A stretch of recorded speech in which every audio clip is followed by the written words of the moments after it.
Welcome to the Underground, the Steel City Underground, the black and gold standard for Pittsburgh Steelers coverage. Now, here are your hosts, Brian E. Roach and Zach Metkler. Hey everybody, welcome to another edition of the Steel City Underground podcast. My name is Brian E. Roach, just like the Ohio State University. Yes, we are exactly the same thing. I am just like a big, giant, sprawling campus, sadly.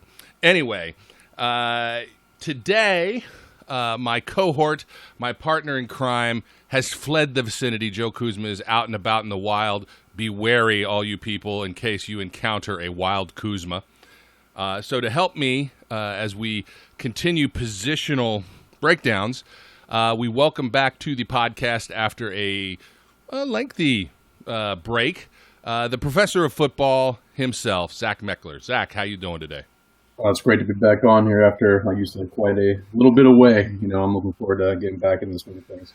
Yeah, you do a lot of pre-draft stuff, and I know you're already looking at the 2020 draft, and draft is your life. You've said often, and I don't hold it against you, that the draft is more exciting than the season.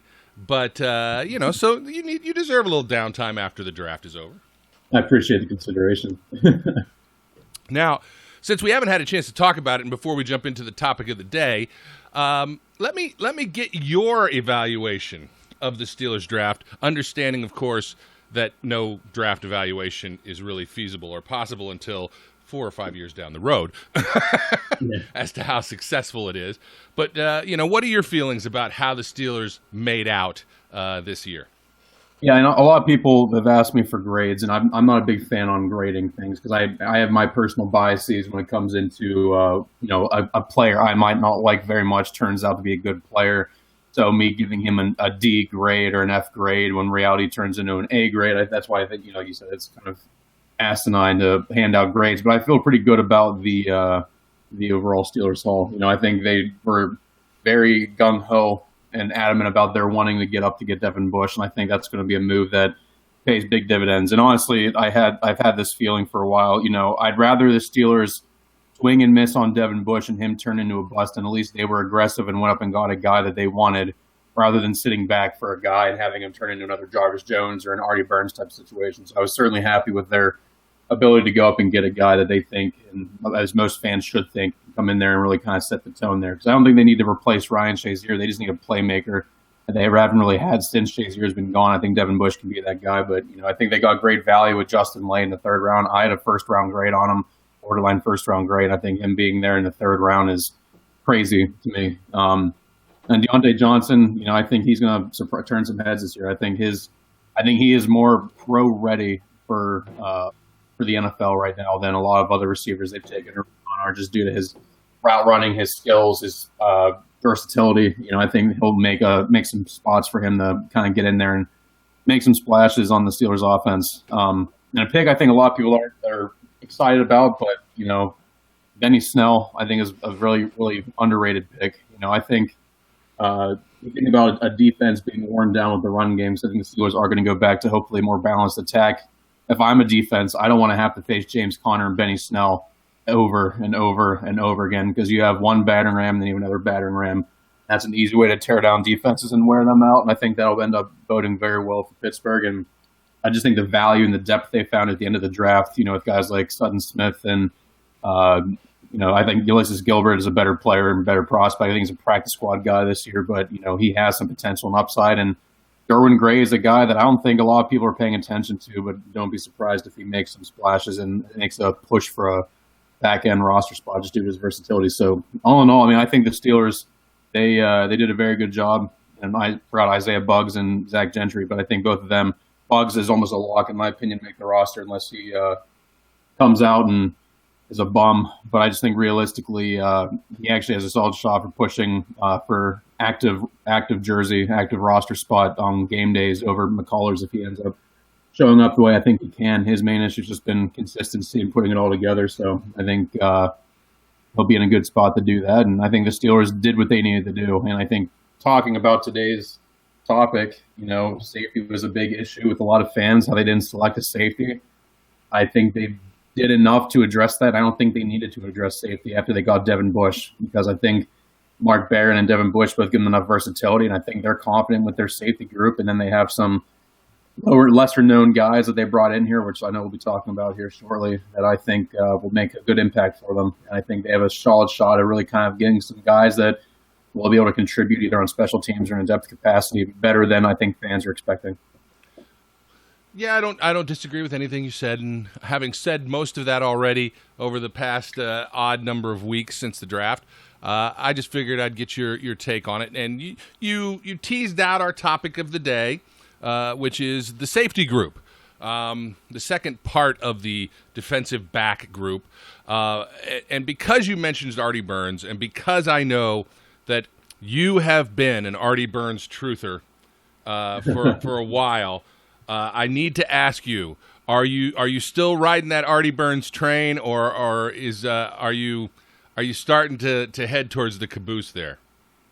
I mean, I see where fans are coming from. I'm not ignorant to the point where I'm not going to admit the fact that I was a little bit wrong. But I think right now, and I'm sure I'll get chewed alive for it, but I think the Artie Burns' situation right now, we're going to find out if he can be anything or not. I think the depth the Steelers currently have by bringing in Steven Nelson, drafting Justin Lane, Cam Sutton, they're expecting a lot of good things from. I think realistically, Artie Burns is now or never.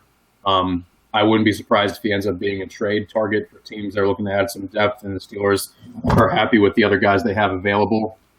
But I think Artie Burns has flashed enough that a team will take a flyer on him, and I'm gonna take it down with me. I'm going to go down swinging and just say it was a lot of a confidence issue, and he hasn't lived up to his draft billing. But we'll see. I'm not ignorant up to the point where I'm not going to admit that I was wrong in my evaluation of Artie Burns coming out, because I liked him more than a lot of people did. And I'm hoping, just for the sake of the Steelers, because you can never have too many good corners, I'm hoping for the sake of them he can turn into something, at least in 2019. But I wouldn't be surprised if he's late training camp casualty that we've seen the Steelers do in so many recent years where they move guys around. So we'll see. But I'm going down swinging in my my faith in him.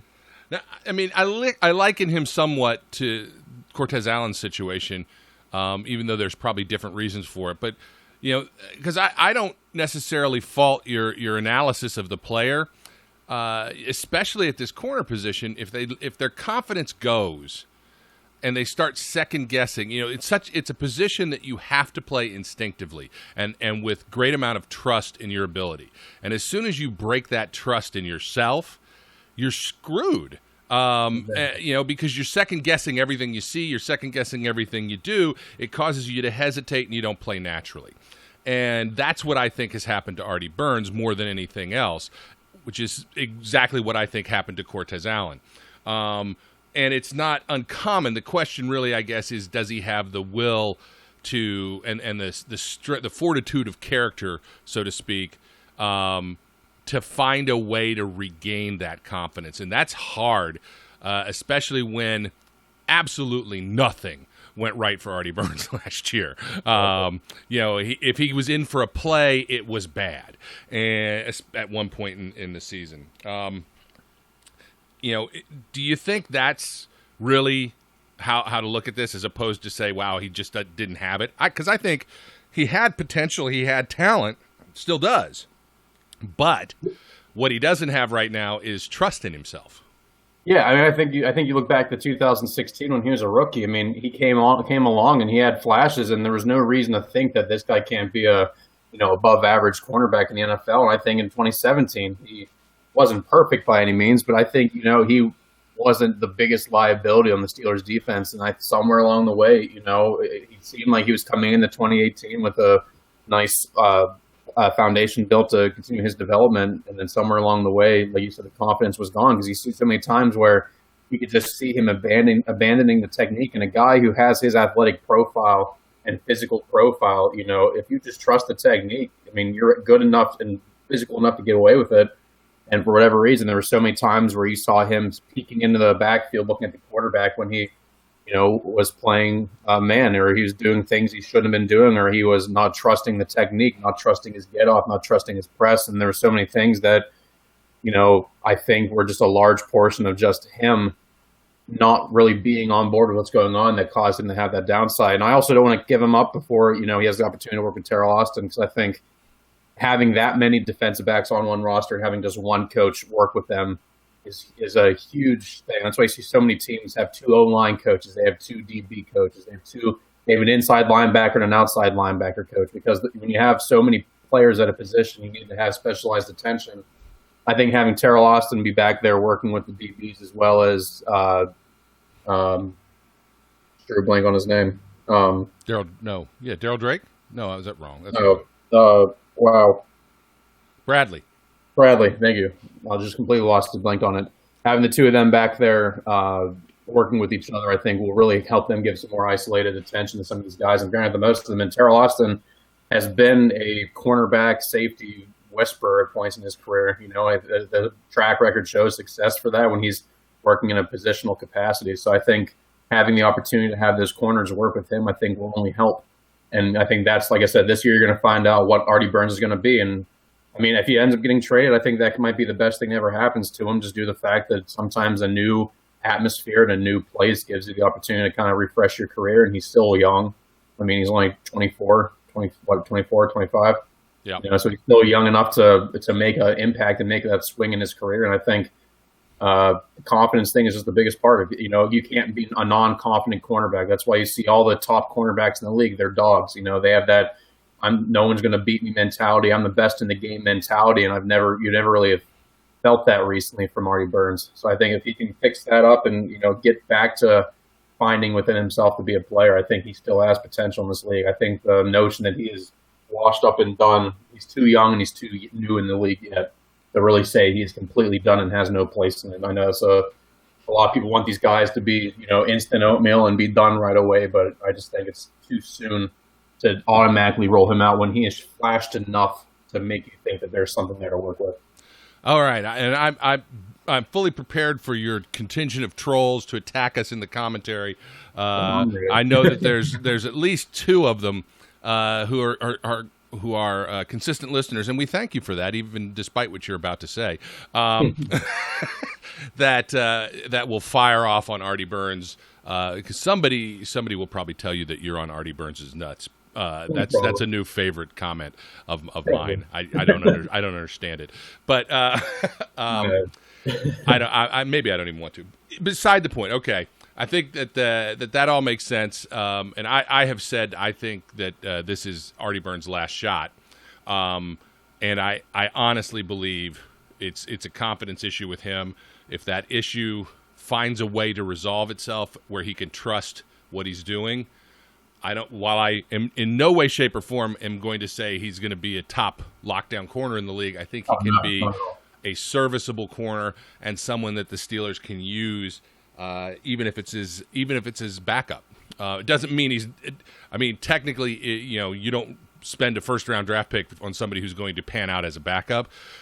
So down the road, I don't disagree that maybe a new spot, a new home for Artie Burns is the best thing for him.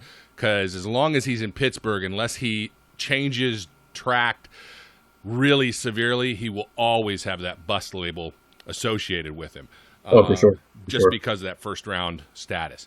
Okay, so let us move on to our topic du jour, which is the safety group. And I'm pretty sure the Steelers have, six safeties on the roster right now.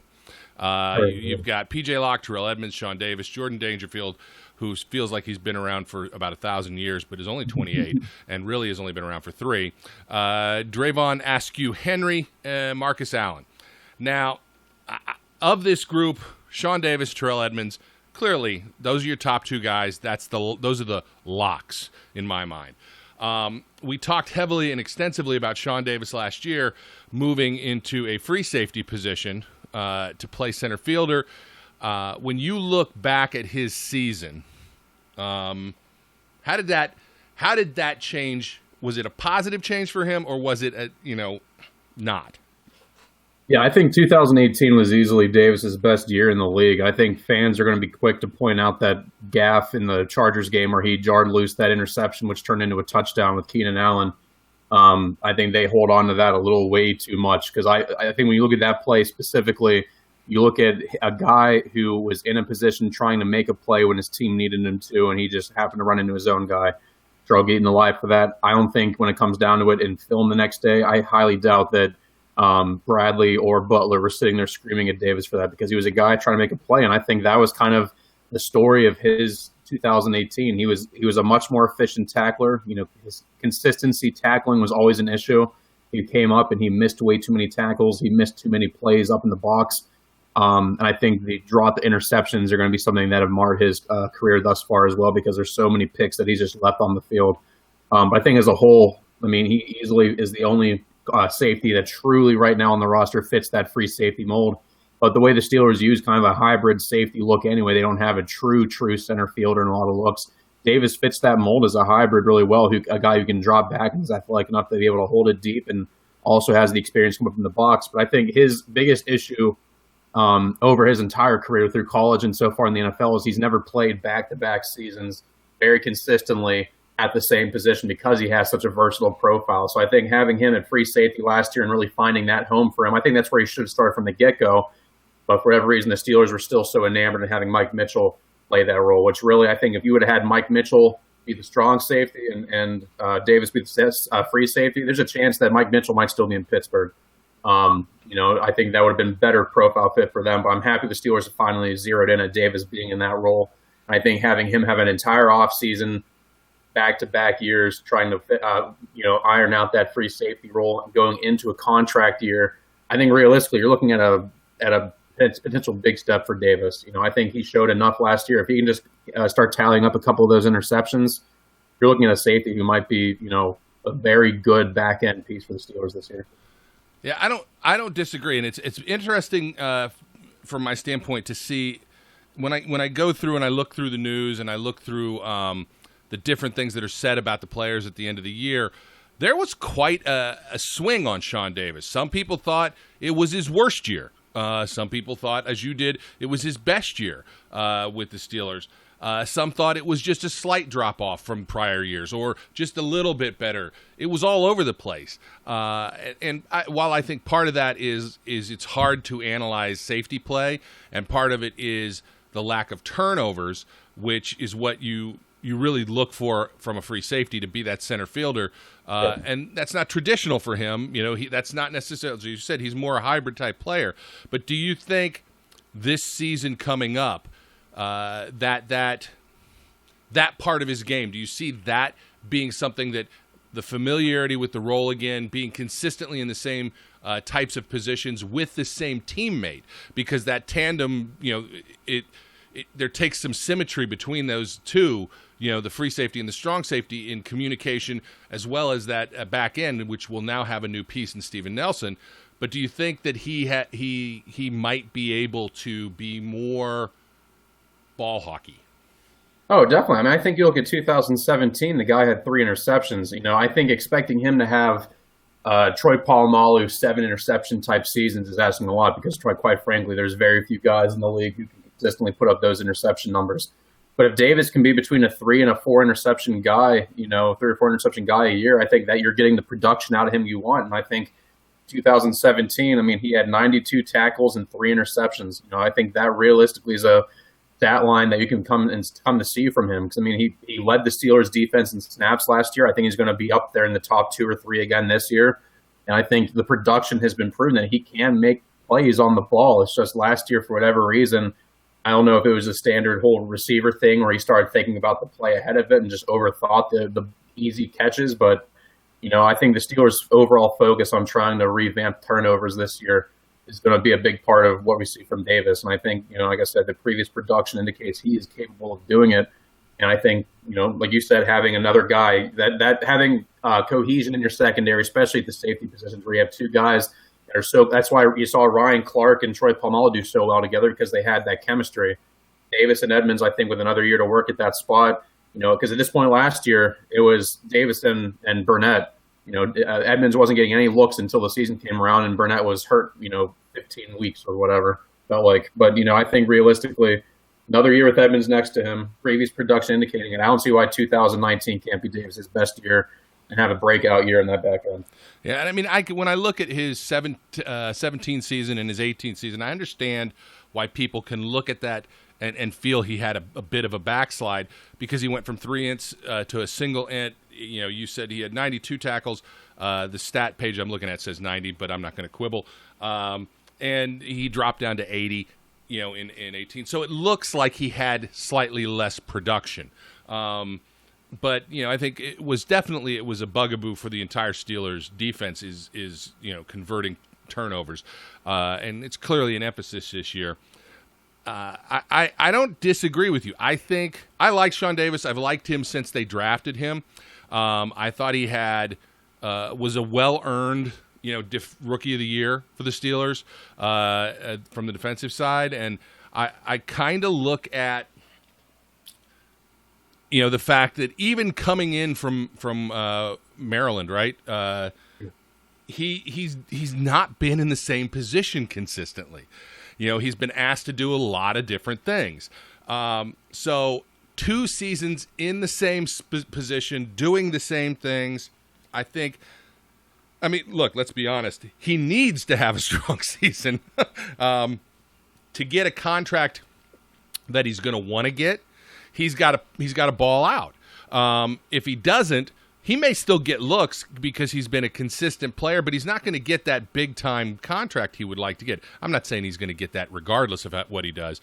But, I mean, if he blows up and has 8 interceptions, something crazy, you know, who knows? They may not be able to keep him. But I think 3-4 interceptions is a good year for him, a very good year, as a matter of fact, and would be dramatically improved in what the Steelers have been lacking in, which is turning the ball over.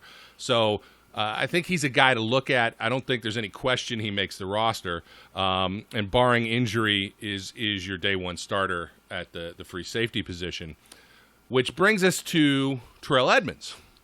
Now, Terrell Edmunds, the bust term is already, you know, and this is a guy who I agree. It's ridiculous. I feel like, you know, if you're not a star in the first season, you're a bust. Which I don't understand it. Like these, so like especially at safety, like everyone expected him to be Derwin James. If he's not Derwin James, he comes out there and is almost an all-pro. He's a bust, and I don't get it. Sorry. No, and I'm with you 100%. Joe and I talked about this recently, where you have to be somewhat realistic. Players take time to develop, and it feels like a fairly recent phenomenon that the expectation is a rookie will always come in, and either, you know, if you're a first-round pick, you're going to come in, you're going to be an all-pro, a perennial all-pro, Pro Bowler, and light the world on fire, or you're a bust. But even then, you know, picking as late as the Steelers often do, you're talking about guys who are fringe second-rounders to low first-rounders in most cases, and those kind of expectations are just unrealistic. That being said, here's a guy that wasn't even expected to have to start because they had Morgan Burnett, and they were going to ease Terrell Edmunds into the position he was going to play and maybe play him in some sub-package ball and other things, rather than just throw him to the wolves. But Morgan Burnett gets hurt, and he starts 15 games, plays in all 16, ends up with 78 tackles. I think he had 1 interception, I guess a fumble recovery. That's not a bust-type year. I mean, that's a good, solid starting year, and you can't, you know, despite the fact that he didn't light the world on fire, this is a mantra I keep preaching every episode, it feels like. He got better as the season got on. You know, he learned. He looked more comfortable. It was, you know, you didn't look at him and go, man, he's just not getting it. You looked at him and went, that's a guy who's getting better. Did you see something different than I did? No, I mean, I think you look at so many rookies, even like T.J. Watt to an extent. I mean, the rookie wall is a real thing because these guys are used to playing, you know, at most like 12 games during college, and the snaps there's no little snap counts compared to it in the NFL. You know, some of these guys hit a rookie wall. I remember Terrell Edmunds coming out, and he determined that he had already played more snaps through that 2/3 point of the season that this year that he played his entire senior or junior year at Virginia Tech. So you have a guy who played 966 defensive snaps, which is 92% of the defensive snaps. He played 223 special team snaps, which is about 50% of the special team snaps for the Steelers last year. And he got progressively better as the year went along. There was no rookie wall for him. And I think as a first-year safety, which is not an easy position just to come into and pick up, expecting you to draft the next, not every single player, especially at safety, turns into Derwin James. I'm just picking that out recency bias due to the fact that he lit the world on fire last year as a rookie safety, who realistically the Chargers got at 18. He should have never been outside the top 10. You're looking at a guy who fell and had no reason to fall. Edmonds, I think, coming in there, he kept getting better. I think you look at around the Chargers game on, he started making plays around the field. He was coming up making big hits, forcing tackles, forcing fumbles, forcing flow outside for linebackers to come and clean up the play. I mean, I think from just an overall positional standpoint, was he the best defender for the Steelers? No, I wouldn't call him a bust. I think his rookie year was better than Artie Burns' rookie year was, which I'm sure fans will say, well, that's like being the tallest lot. But I think you look at guys like some of the previous quote unquote busts that have been called in recent memory in Pittsburgh. I think you compare him to Bud Dupree, you compare him to Artie Burns, Jarvis Jones. I think you look at the statistics, he had a fantastic rookie season for all you can expect to get him. And I think that's a huge point moving forward. And again, we're talking about a guy who wasn't even supposed to be the starter, going into the season. And all of a sudden, Morgan Burnett goes down with a nagging injury. And you have a rookie who's 21 years old coming into a spot starting in a defense that had no real expectations of starting, and then has to start almost every game the entire season because of that, and ends up doing very well. And I think when you look at the athletic profile, and I think you look at the makeup and how the Steelers use him and using his strengths to his advantage, I think you have a strong safety who can be a very versatile defender for you. I think a big part of why fans want to continue to call him a bust after one season of play is due to the fact that they didn't like the pick in the first place. And I think that's something that continues to go in the back of their head. And my argument to this always is going to be, it doesn't matter if your favorite Twitter person doesn't like the pick. It doesn't mean if you don't know anything about the player, you can't hate the pick. The fans hated the Deontay Johnson pick because they knew nothing about him, because you know all this stuff about DK Metcalf, all this stuff about Miles Boykin, all this stuff about Hakeem Butler. You don't know Deontay Johnson, so instantly you hate the pick. Terrell Edmonds was a guy at the end of the 2018 draft process that was being talked about as a potential first-round target, and the Steelers were named by multiple sources as a team that was interested in him. So it shouldn't be surprised to anybody, and he checked off all the boxes the Steelers look at. He was an underclassman. He was from a Power 5 school. He had all the athletic marks they looked at. He was productive all at Virginia Tech. It shouldn't surprise anybody. And Mike Tomlin and Kevin Colbert both wine and dined him at his pro day. Everything indicated that Terrell Edmonds was going to be the pick, and there were multiple teams that had first-round, fringe, second-round grades on him. So it shouldn't be surprising at all. He was the guy. And I think if fans can get over that and get over their ego about the fact that maybe Terrell Edmonds was not that surprising of a pick, just because you didn't know much about him and your favorite draft Twitter analyst said he has a third-round grade on him, doesn't mean that guy's right, and you should actually appreciate what he did on the field. I'm not saying Terrell Edmonds is there quite yet, because he still does have a large room amount of growth for him. But I think realistically, you look at what he was able to do in 2018 and just the experience he gained, and really he wasn't a massive liability. I think you can point to multiple other pieces in the Steelers secondary that was a much bigger liability than Edmonds was. You have a guy who can come out there and hopefully perform at a higher level in 2019, and he could and should grow from that point and be a standout defender who sets the tone in that secondary. Yeah, Mike Tomlin likes to talk about the growth he expects from first to second year players being very big. He expects somewhat exponential growth in their performance. And, this is the thing that always stands out to me about Edmonds is his speed. He's so freaking fast. He's physical and he's fast. And I think that once he again, completely trusts what he's doing, which I felt like he started to do near the end of last year, understands his responsibilities in the defense, and as they love to say, the game starts to slow down for him. I think, it's not faint praise to say he can be a really dynamic playmaker. I mean, there were people that that are analysts out there that are throwing out Troy Polamalu type comparisons. And while I'm not ready to compare anybody to Troy Polamalu because Troy is Troy, and that's the end of that story. If you got somebody who's 1/10 of Troy in Terrell Edmonds, he's a potential Pro Bowler and possible All-Pro player. That's just how good Troy was, and I think that this guy can be really good in the position. I think he has all of the skills to be that way. I completely agree. I think he's there's too many skills there and too many positives to his game coming out of Virginia Tech and what we saw last year to not expect that he can be a high-end, high-caliber player for the Steelers defense. And like you said, people that try to compare guys to arguably one of the top 5 safeties to ever play the game in Troy Polamalu, that's just – you can't do it. I think there's a difference in their game, but I think he's an explosive player. He comes downfield in a hurry. And like I said, I think it was the Chargers game last year where I saw that play. He came down, and I want to say it was Austin Eckler was carrying the ball or someone, and he came down and just like a heat-seeking missile just destroyed him. And like those are the type of plays that you can expect to see from him because he has gotten better as a tackler as the year went along. I think his downfield speed and closing speed and strength and pop he delivers on hits is going to be something that is going to be a huge presence in that box. And I think you add guys like Devin Bush into there. You have 2 guys. And then you have Sean Davis and Mark Barron and whomever. Guys flying around in that box that are going to come down and hit you and pop you.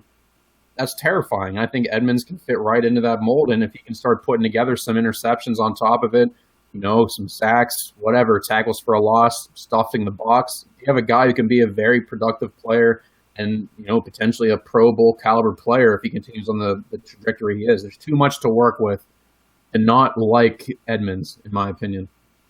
I'm only going to correct one thing you said in that Troy Polamalu is the greatest safety of all time. But that's just me. And I don't care about all the Baltimore Ravens who are going to tell me it's Ed Reed. I don't care. I'll go 1A and 1B, but Troy's 1A. So, all right. I think, it's clear this is your top 2 guys at the position. And this is, after you get past them, it's where it starts to get interesting. And I think where we could see, most people are just going to say, oh, well, Jordan Dangerfield's been there forever. Jordan Dangerfield's going to be another guy. And Marcus Allen's been there. Marcus Allen's going to be another guy. That's your 4 safeties. I'm not ready to go there yet. While we're never ready to go anywhere until, you get to training camp and see what these guys produce, the other 2 safeties on this roster right now, P.J. Locke and Skew Henry, they have some intriguing potential. And, there is certainly a chance that a guy who's been around forever and who's been a core special teamer, but when he has gotten the chance to be on the field, has not always looked like he belonged there in Jordan Dangerfield. I don't know that his position is safe and that he enters this as anything other than in the mix.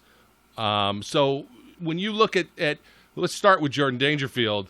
In my mind, again, this is a guy who, if needed, can play, but is going to be a drop-off in talent considerably from your top 2 guys and can be a liability, but is a great special teams guy. He's been around a long time. Clearly he knows the defense. Clearly he knows the team. But do you view Dangerfield as the head-on favorite to be the number 3, or do you think he's just in the mix? Yeah, I don't view him as the guaranteed number 3. I think, last year he got a lot of dime backer looks. I do think that was his best role, was as a dime backer. I think beyond that, he kind of is a liability at the safety position. Obviously, there's no denying what he brings on special team. He's been a special team standout for them for a while now, and I think last year he was one of the top special team contributors on the team behind Tyler Matakevich, who's always seemed to be that guy. But I just think you look at the other spots they have on that defense, and I think it's not even just safety that's going to impact Dangerfield's role. I think you have Marcus Allen creeping up behind him, who Mike Tomlin has not been afraid whatsoever to name drop as a guy they're hoping to see a lot from this year. And then you look at the fact that Mark Barron and Devin Bush are almost going to potentially create a lesser need for having multiple dimebacker type profile guys on your roster. And if need be, Terrell Edmunds can also fill that role if you need to have him there. So is it really necessary if another guy comes up and can outperform him and contribute on defense? You can find special teams contributors throughout the roster. I'm not saying it's a wash position, but Dangerfield is getting older. I mean, he'll be 29 by the end of the season. He's never been a consistent contributor on defense, and I think he's reached his ceiling as a player. I like Dangerfield. I think he's always been a great presence in that locker room. But if you can find somebody that can replace him, I don't think his job is a lock by any means. I think it's closer to a lock than other prospects, like some of the undrafted guys they've brought in. But I think if someone comes in and outperforms him, or he doesn't play up to par, I think sitting there just automatically writing him into a job just because he's been around for so long doesn't mean that it's necessarily the right thing. I mean, he had 75 defensive snaps last year over the course of the entire season. That's hardly a guy who's contributed consistently enough. And again, I think the Steelers have talked highly about Marcus Allen, and obviously you want to see more from him before you make that decision. But I think you're going to have a pretty heated battle for that number 3 spot between Marcus Allen and Jordan Dangerfield. And I would be more inclined the Steelers are going to go with the younger blood who can still contribute on special teams if need be. Dangerfield is a special teams ace, but he's not replaceable. Or he's not replaceable, in my opinion. Gotcha. Now, you touched on Marcus Allen, and because I agree with you. You touched on Marcus Allen, and he got some defensive snaps. You got it in front of you. What did he tally last year? 18 defensive snaps, 12 special team snaps. So that's not even much special teams play, but I think this is a guy that they needed to groom. And you're right that Mike Tomlin name drops him a lot. And again, they expect a lot in second-year development. From the limited amount of things you saw and what you know of Marcus Allen, because there's even been talk of him as a dimebacker or even a linebacker at times. What do you look at with him and feel like he's going to best be suited to do, and what's he going to bring to them this year? Yeah, I think a big thing with him is the fact that last year, I think fans were so quick to just look at this guy as a player who was inactive so he couldn't play, but he was under the radar injured a decent amount last year. I think that was kind of a known thing coming into the draft. I think that might have been part of why he was, fell as far as he did, that and the fact that he is kind of that strong safety dimebacker role, which isn't highly sought after by a lot of teams. I think last year was more due to the fact that he was injured more than it was he was actually hurt. I think the fact that he is reportedly, by all accounts, healthy right now going into 2019, you have a strong safety build who can be a dime backer. I think his athletic profile is a hard-hitting, downhill player that can play in the box as an extra defender and play linebacker if need be. I don't think he's ever going to be the coverage guy you want.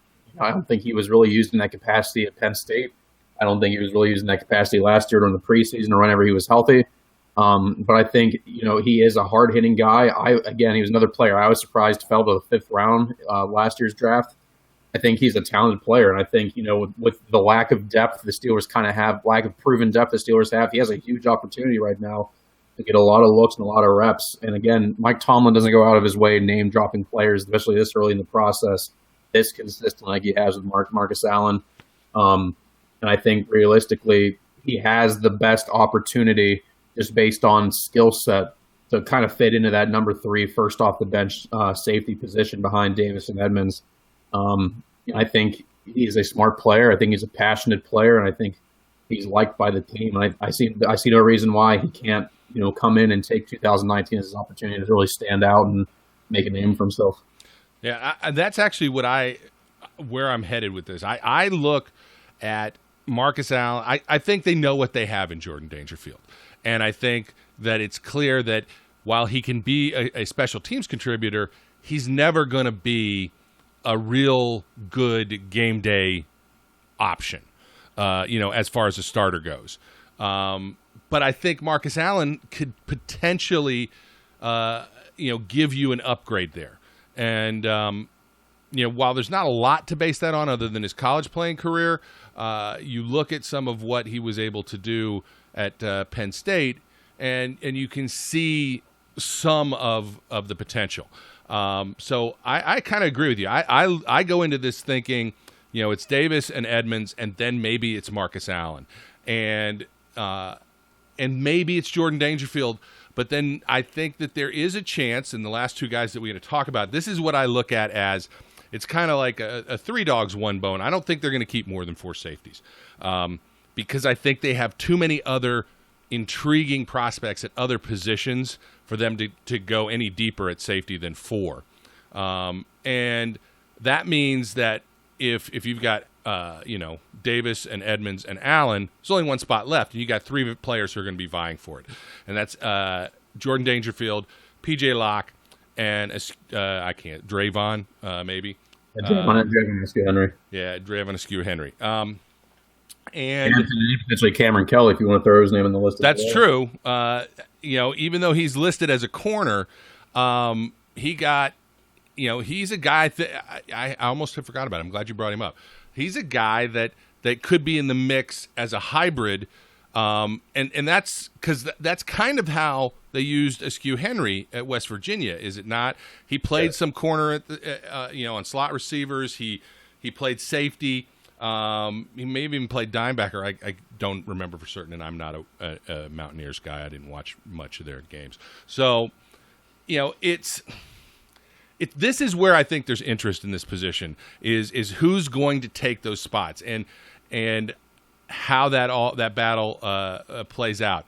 If you're looking at what we'll now say is four guys, if you throw Kelly in the mix,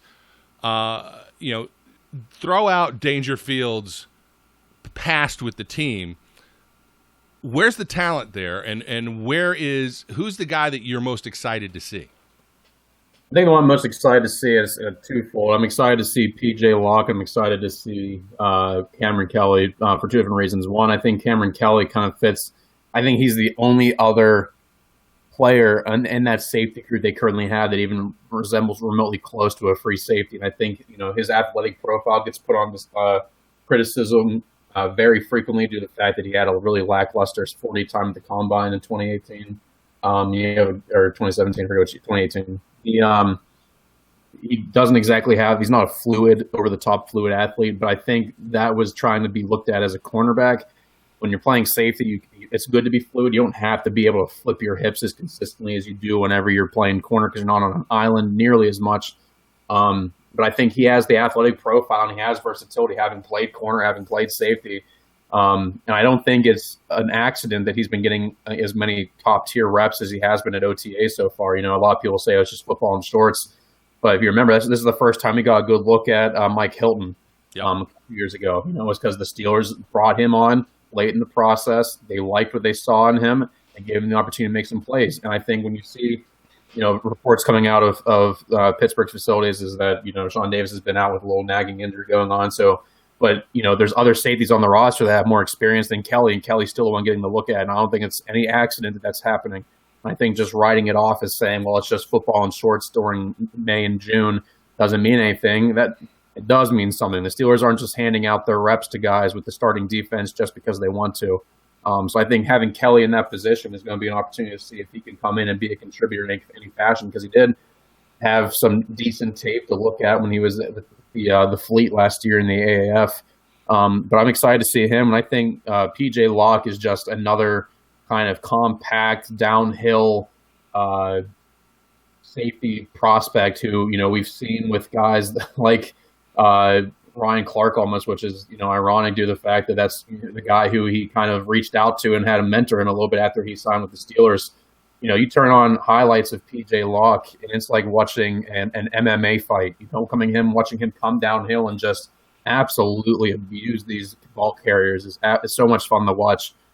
But, that can come off as almost reckless too many times, and some of those plays would be heavily flagged or fined in the NFL. So I think his experience at Texas, he has a lot of playing experience and a lot of starting experience down there.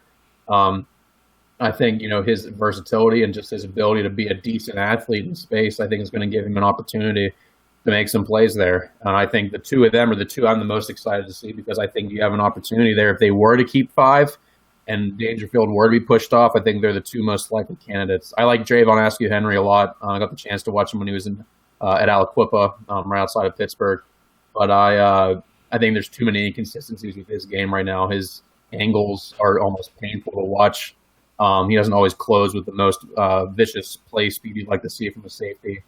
He's not the best athlete by any means. He doesn't have the frame to match a guy like Cameron Kelly. So I like Askew Henry, but if I had to rank my guys, he would be easily at the bottom of that list, in my opinion. I'm looking forward to seeing Cameron Kelly and PJ Locke what they do this year in the training camp and preseason.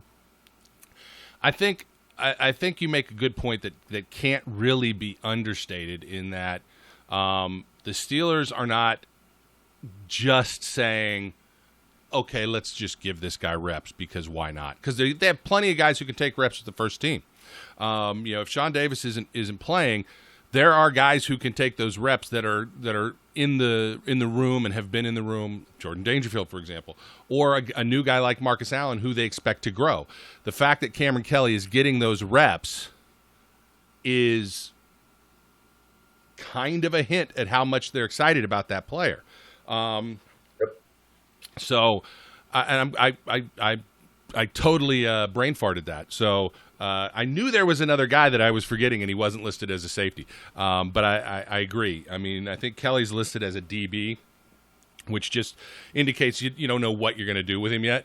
But that puts it in a because I thought there were 7 guys instead of 6 that I was going to look at here. So I kind of agree with you here.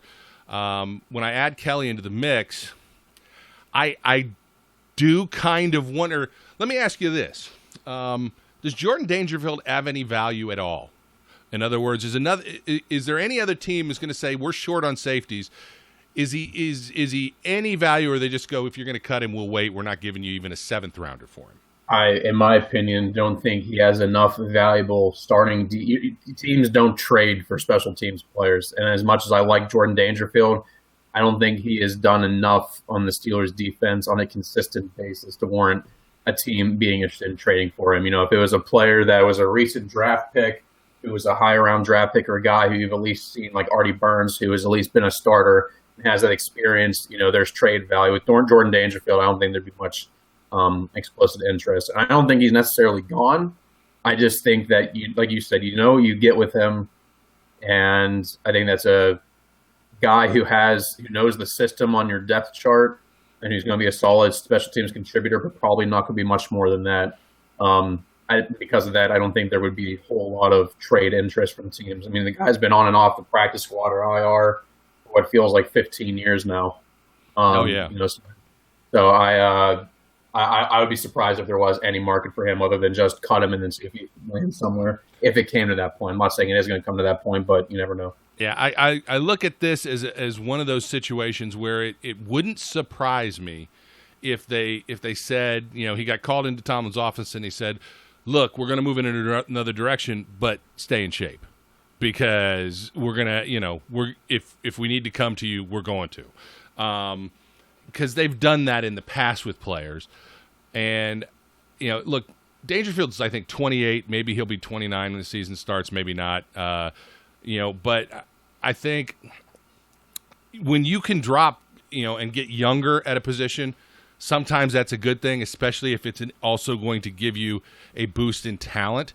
And I think if you take the experience factor out of this, I think Kelly and Locke and even Askew Henry may have more talent than Jordan Dangerfield has. And that sometimes in and of itself can mean it's good enough to make a move, because you increase the overall talent level of your team. But experience also counts, and the special teams play counts. And he is a guy that it's funny.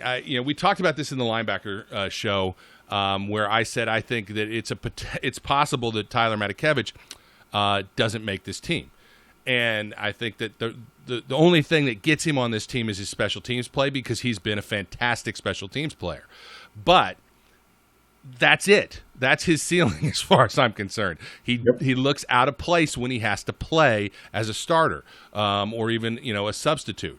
And he just isn't that guy. As smart as he is, and as a knowledgeable of a football player is, his talent level just isn't good enough. And you because special teams is an important part of the game, much more important than people sometimes give it credit for.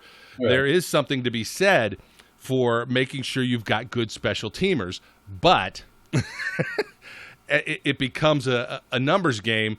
And sometimes, if you're gonna try and move people away and keep talent that you're worried isn't going to be able to clear waivers or get to the practice squad or is going to get picked off the practice squad, they may end up as guys on special teams, and that sometimes leads to having bad special teams.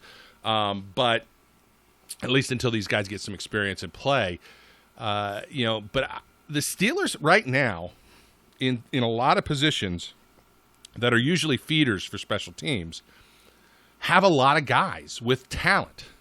They just don't know yet what they can become. And, I don't know. I don't know if some of the guys who've been core special teamers are going to be able to count on their role being there just because of that with, new youth coming in. So I think Jordan Dangerfield is in that position in my mind. And I think it'll be telling to see if some of these other young guys start to get snaps on special teams, in the preseason and are playing extensively in the starting defensive roles in preseason when probably, even though we say, okay, the starters are playing, a lot of them aren't. But are getting, as Tomlin would call it, varsity snaps versus JV snaps. Because we get really excited when guys perform at the JV level. But it's the JV level. They're going against, second tier players, and sometimes when you're just better than those guys, you perform really well. Doesn't mean you're good enough to play varsity ball. It means you're better than most JV guys. So I think it's an interesting battle to watch. And I was going to play the old Rodney Dangerfield get no respect at all clip, but I YouTube's mad enough at us. I don't want to give him any other reason to be yelling. So I figured we can just say that. Look, it's not that I don't have any respect for Jordan Dangerfield. It's not that I don't appreciate what he was able to contribute to the team. I question whether he can survive the array of talent that's now projected to be in that room. Doesn't mean he won't, because sometimes guys rise, or other guys fall. Maybe as they say, the stage is too big for the young guys right now. If you're looking at that group, because they all, other than Dangerfield, who I don't think has any practice squad eligibility, the rest of them all would. Do you think there's a guy in that room that you look at and go, yeah, he's probably just not going to be around? Or are all of them guys that either, if you don't think they're going to make the 53, probably end up on the practice squad?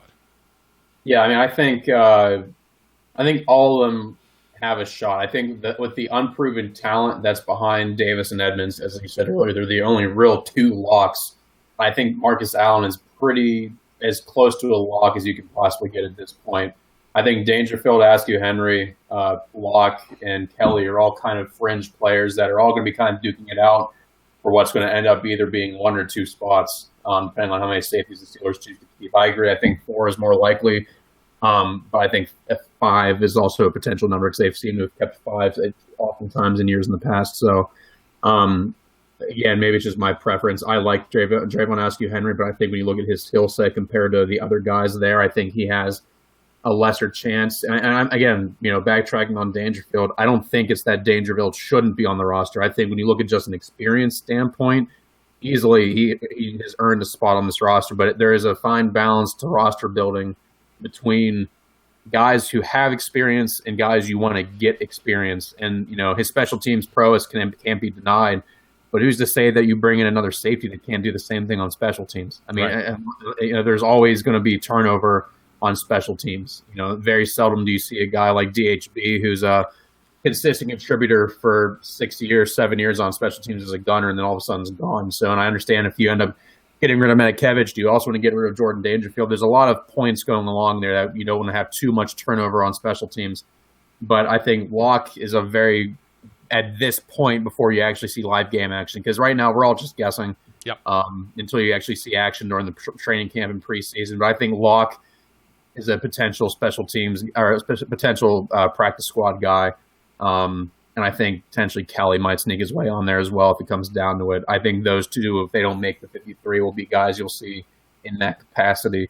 I don't believe Dangerfield has any more special teams eligibility. I know there's been some hit and miss because I think he has 3 accrued seasons at this point, maybe 2.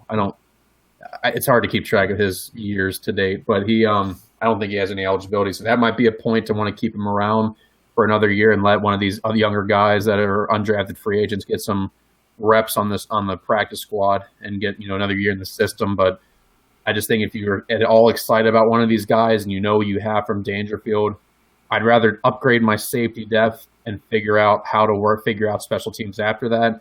They keep a special teams contributor on there, but have lackluster safety depth. I'm always going to put the depth of the core offense and defense over the depth of the special teams, because there's always going to be guys you can move around, different capacities to put together special teams. You can only have so many safeties on your roster.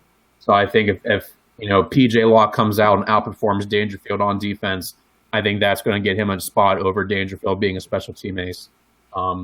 And I could be wrong. I mean, for Dangerfield's sake, I hope he stays around. I like him.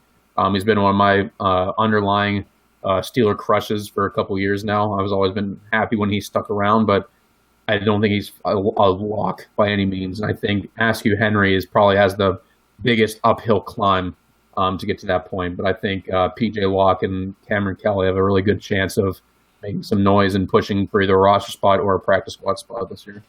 Yeah, I really, as I said, I really don't think they're going to keep more than 4. I think there's just too many other positions where they have talent that could end up elsewhere and may not be able to be snuck onto the practice squad that I think they'd like to explore.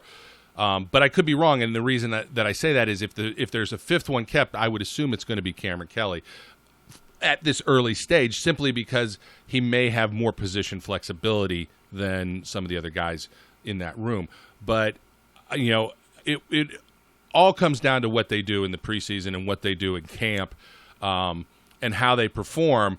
I think that the point we're trying to drive home here is that for guys like PJ Locke and Cameron Kelly and Askew Henry, there's a position there, but they have to take it. They have to show that it's their position to earn it, and I think probably only one of them does that. If any of the 3, if Dangerfield manages to survive and makes the 53 because of his special teams play and what he can contribute there and his leadership in the locker room, I think you're right. 2 out of those 3 guys, I think, go on the practice squad or are at least offered practice squad positions. Because just offering it doesn't mean they have to take it, and then the 3rd is probably gone. And right now in my ranking, it's probably exactly the same as yours. I think Askew Henry is the least likely, or has the biggest hill to climb. And it's look, I was a big Ryan Clark fan, so now PJ Locke has a little piece of my heart. Because he talked about Ryan Clark, and I miss that physicality out of the safety position. I miss guys getting knocked the blankety blank out, even though it's not safe, even though it's not politically correct. I'm just old school that way. I like seeing big hits. So I got a little bit of a pre-camp crush on PJ Locke. And I hope that he makes the roster, but we'll all have to wait and see. So, anything else on your mind about this group, or anything else that since you haven't had a platform to speak recently, that you'd like to say? No, I think this safety battle is going to be one of the more enjoyable ones to watch this year. Actually, stay tuned. I'll be doing a write-up on it here soon. I think of all the positions, inside linebackers going to be fun, but you kind of have an idea, because I think the top 3 spots are basically a lock, so there's not really as much fun with that. at safety, beyond Davis and Edmonds, there's no guarantees. It's going to come down to just straight up performance and how these guys perform during training camp and during the preseason. I think that's going to be extremely fun to watch because I think whoever ends up making the roster at safety, you're going to see some decent reps throughout the year, either as a contributor on defense or on special teams. So I think whoever ends up making the roster is going to have a important job for the Steelers this year. And I think it's going to be really fun to sit back and watch. And there's a lot of physical guys that are in this group. I think they're going to create some sparks during the first live action they get during August preseason games. So I'm excited for it. I'm looking forward to seeing how this battle shakes out. Yep, June and July cannot go by fast enough. No. Not to mention the fact that July's just too darn hot. I don't like it. Okay, well, Zach, I appreciate you taking the time. Let them know how they can follow you, find you out on the interwebs before we let you go. Yeah, you can get me at Twitter at GZSports_ZM. Always looking forward to talk. Excellent. And for those of you who follow Steel City Underground, if you want to give me a follow at Cannons Don't Thun, you can even ask me why that's my handle if you want. I've explained it before. I'm not doing it again. But I will if you wanted to ask me via Twitter. Then I'll tell you. If not, I think that is going to wrap this episode of the Steel City Underground podcast. We appreciate the listens. We appreciate the subscriptions. Hit the subscribe button. Hit the notification button. If you're on YouTube, if you're on another platform, let us know what you're thinking. Keep the comments coming.